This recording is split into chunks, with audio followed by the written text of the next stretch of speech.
Yo, yo, yo, what's up, my brothers?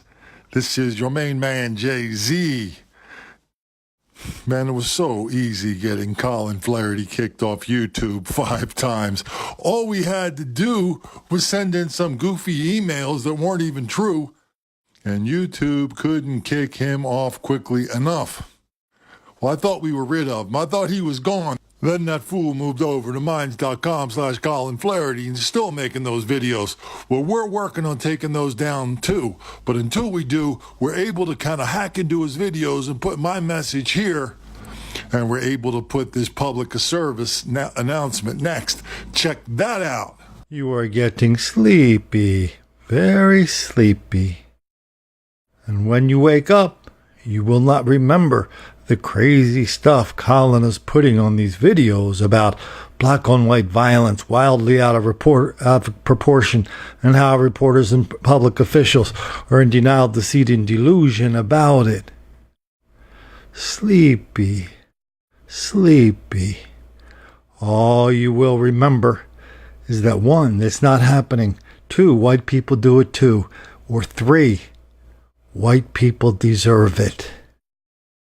You will now go into a deep, relaxing sleep as you watch the rest of this video. Breaking news, a 4th teenager has been charged with murdering a Charlotte mother as she was leaving for work less than a week ago. 16-year-old Zaya Jackson turned herself into police yesterday. She's charged with murder and robbery. Police say Jackson was involved in the shooting death of Maria Echeverria Tuesday morning outside her East Charlotte apartment. 3 other teenagers are also charged with murder in this case.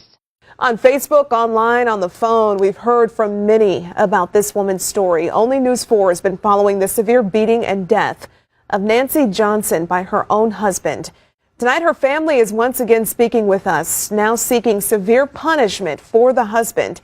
News 4's Vinton Blandon has her story and the prevalent abuse problems in our area.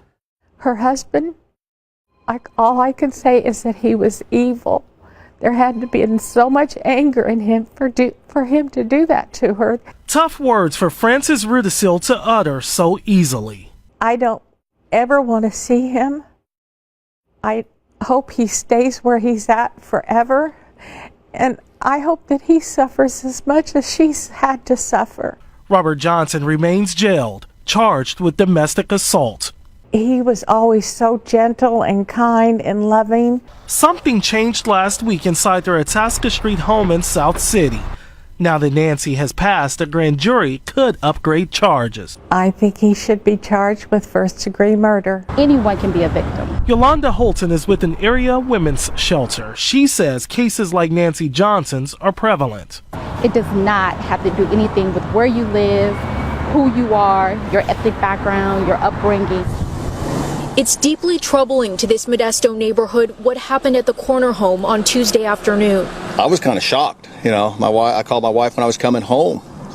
She told me that everything's all barricaded up. Neighbors learned Wednesday that the woman found dead inside was 47-year-old Shannon Simpson, a mother and a medical coder at a local hospital. Hopefully, we can get closure on it and see what happened. Modesto police are now revealing the heartbreaking details of what happened here behind closed doors. They say Shannon's son found her dead. He was the one who called 911 for help. Soon after, detectives identified Shannon's husband, 51-year-old Kelvin Simpson, as a suspect. They believe he killed her and then left the area. They don't know where he is now, but they say he's considered armed and dangerous. The guy seemed like a nice guy, basically. Yeah, I thought he was real friendly because he's always smiling.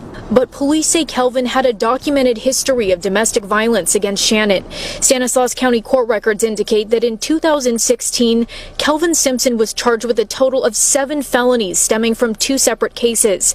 Those included domestic violence on a spouse, assault with great bodily injury, and attempted murder. All of those charges were eventually dropped. It's an upsetting thing to happen in your neighborhood. Right. Shannon's friends say she was a sweet and loyal person. We talked to him on this particular afternoon. Marvin was calm, cool, and collected. It was yesterday, in fact, while we were here doing another press conference. And at the conclusion of the investigation, when we said, well, you're under arrest for first-degree murder of our victim, Tammy Butler, he said, I knew y'all were going to arrest me. You were coming at me too hard. He's experienced. He knew what was coming. At the end of the day, we've solved another murder, and that's good. Unfortunately, there's a lady dead that shouldn't be dead, and that's bad. So we're out here near the scene at Fowler and Florida Avenue. This is just steps away from where this whole incident started. Now, I want you guys to take a look again at this man's mugshot, Teddy Smith. This is just coming into our newsroom a little less than an hour ago. We've learned that Smith faces second-degree murder charges. His arrest processed very early this morning. Tampa police say that Gilbert Cerna spit outside his car window, accidentally hitting the BMW. They say that sent Smith into a rage. He stabbed Cerna and then drove away in this black BMW. And now I want you guys to take a look at a picture we just got. That car now in the police impound lot. Last week's stabbing in High Point is now considered a homicide. Police tell us that Paige Rickard died from her injuries just last night. Officers found her in a parking lot on Chestnut Drive last Thursday. They say Clarence Gitteron was her attacker, and the two were previously in a relationship. Authorities arrested him Wednesday. We are now hearing the frantic 911 call from her aunt. He's stabbing my niece across the street. Okay, what happened across the street? 115 Chestnut Drive. Hurry up. 108 Chestnut Drive. I've got that part, ma'am. What happened? He's stabbing my niece. Hurry up. Her friends are now remembering Rickard tonight as her alleged killer sits in jail. WXIR 12's Steve King is live at the site of that attack. Steve, I can only imagine her friends are taking this really hard. They're very devastated. They in fact set up this memorial here in the spot where she was stabbed. Again, she died last night. Now, friends say that Paige Rickard was a wonderful person who cared about others and was always willing to do whatever she could to help someone in need. I really loved her. I'll always love her. Chris Cranford was in her home off Chestnut Drive at the end of March when her neighbor knocked loudly on the door. She came in, she was screaming and hollering, "Call the police, call an ambulance. Ray is stabbing Paige to death. He's stabbing, he's killing her, he's killing her." So Chris called 911, handing the phone to Paige Rickard's aunt. Here is audio from that 911 call. He's stabbing my niece across the street. 115 Chestnut Drive. Hurry up. 108 Chestnut Drive. I've got that part, ma'am. What happened? He's stabbing my niece. Hurry up. Rickard had just turned 47, but died a week after being stabbed near her home outside of downtown High Point. Investigators say 56-year-old Clarence Ray Gitteron, who Rickard used to date, is the man who attacked her. Why would somebody want to kill somebody like that? Was just so good. Friends say Rickard was the kind of person who would do anything for anyone. Very free-hearted, very strong-willed, very strong-minded. Paige had a very good heart. Now her close friends are trying their best to heal during a painful and difficult time. I'm not going to see her anymore. She's not coming back. I've lost a sister, a friend, a part of my family, a part of my heart. Friends say Rickard loved flowers, and they thought that was the perfect way to make this memorial just like this that you see here. Now, Gitteron is currently in the Guilford County Jail on multiple charges. He was arrested earlier in the week in High Point. From the moment police arrived on scene, where are you? Emotions were running high and guns were drawn. Headquarters, we're at 1912. We need this house locked down. Police were responding to Holly Street for a report of someone breaking into a home. And when they arrived on scene, they found Jonathan Autry inside. Seconds later, he walked outside holding a pregnant woman hostage at gunpoint with his arm around her neck. Let it go! Back up! Police told Autry over and over to drop his gun. Hey, this is not going to end well! This is not going to end well! Drop that gun! But he didn't. Do not do it! I'm pregnant! Get out of the way! Get out of the way! After he was shot, police rushed in to secure his weapon and save his life. I got this hand. I got this hand. No, you're not. We're going to get you through this. You got to get out of here. Listen, we're not going to let you die, but you got to work with us. I know. Yeah, Stockton police officers are looking for 3 suspects described as black males in their late teens. One of them as young as 15 years old, accused of attacking 2 other kids. 14-year-old Catherine Swift and her 13-year-old friend were just minutes away from home when the teens were attacked Tuesday night around 10 by a group of young men. We were walking past this girl's house, and then 3 guys just came out of the house and started following us. Catherine says she was on the phone with her mother minutes before the suspects approached them. She says her mother managed to hear everything that was going on. So I got punched 2 times in the neck, and then they took the backpack and my Samsung. Stockton police officers are now looking for 3 suspects described by the victims as black men between the ages of 18 and 20. One of the suspects was about 15 years old. I mean, what we saw last night was a pretty brazen attack against these 2. Investigators say the suspects demanded money from the young victims. They managed to run away with a bag filled with books and 2 cell phones. It's always important for parents in these type of situations, even though you might think that your children are going to be gone just for a few minutes, especially late at night. We always want you to make sure that you accompany them. If you're so eager to fight, then why don't you? Yo, because I don't want to pop you and get in trouble. What you talking about? So maybe there is a couple brain cells still working in there. Yeah, yo.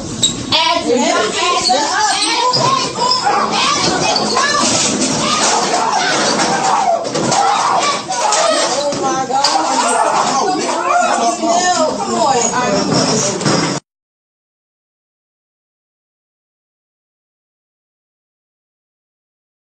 Attacked, a woman left a popular restaurant in Wesley Chapel only to be stalked and then robbed. News Channel 8's Ryan Hughes is live in Pasco County.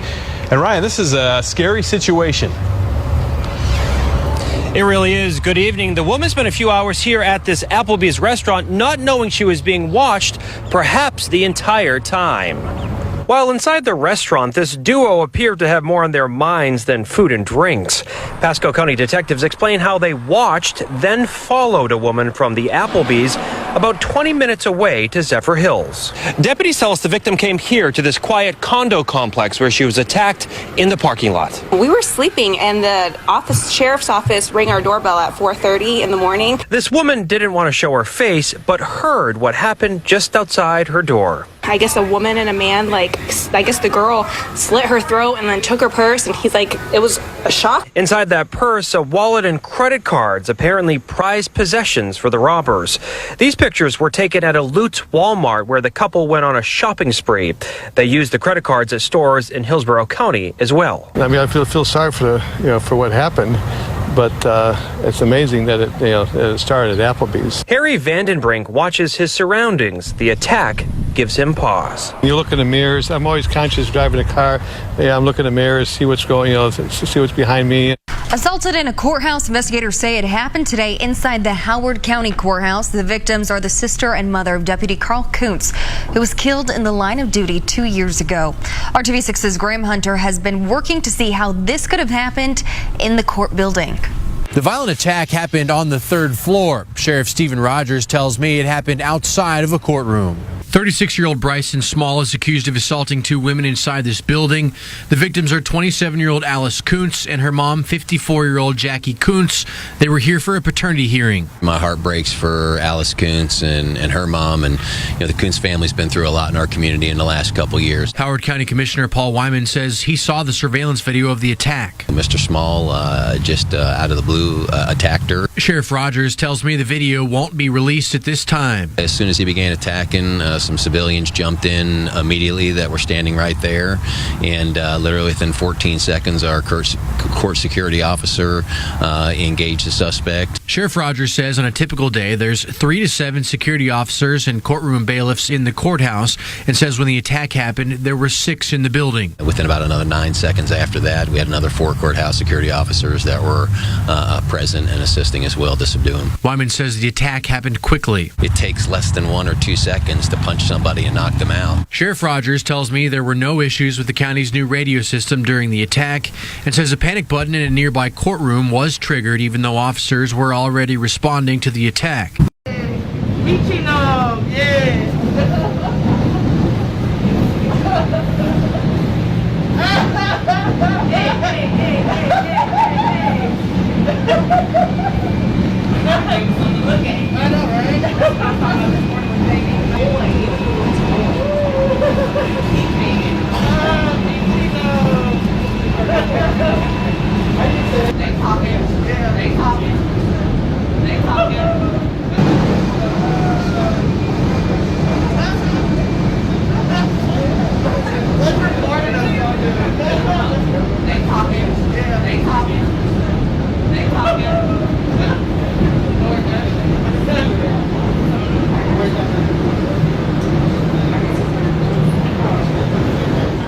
Domino's offers $4,000 for information after 3 gunmen hold guns to Gentilly employees' heads.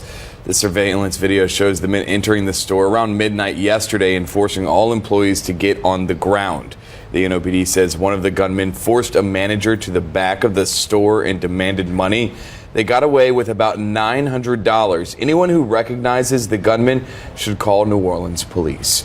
You can go to our news app or fox8live.com to take a look at all 4 video clips of this armed robbery.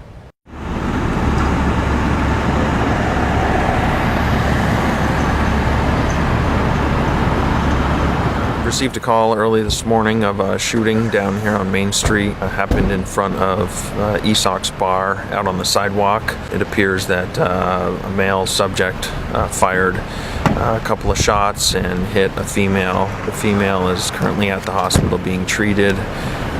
Appears that she's gonna recover from the injuries.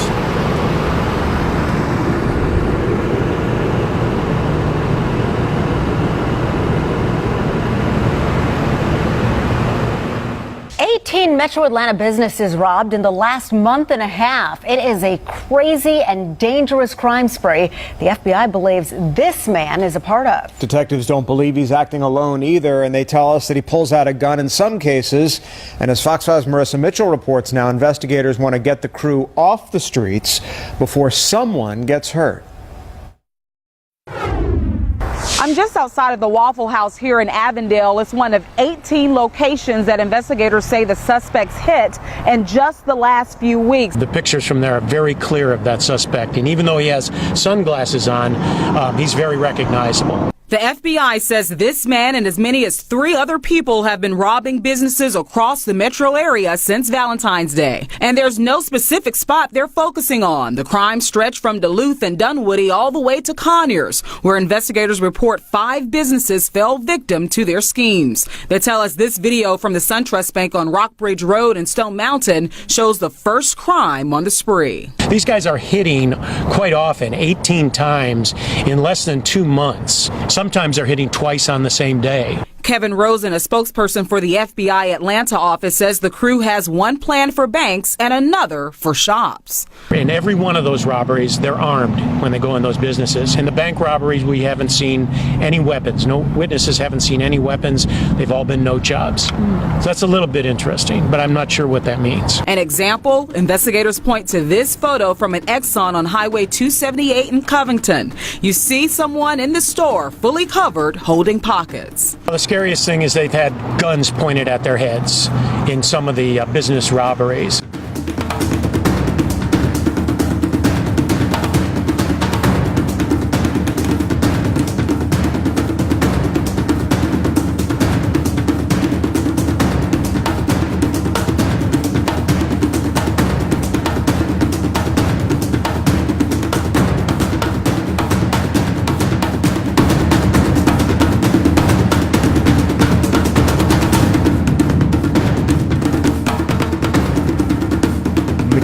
You will awake, refreshed, totally restored, and you will remember these 4 things.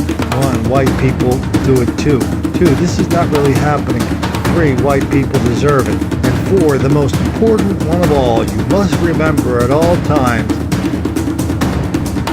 don't make the black kids angry.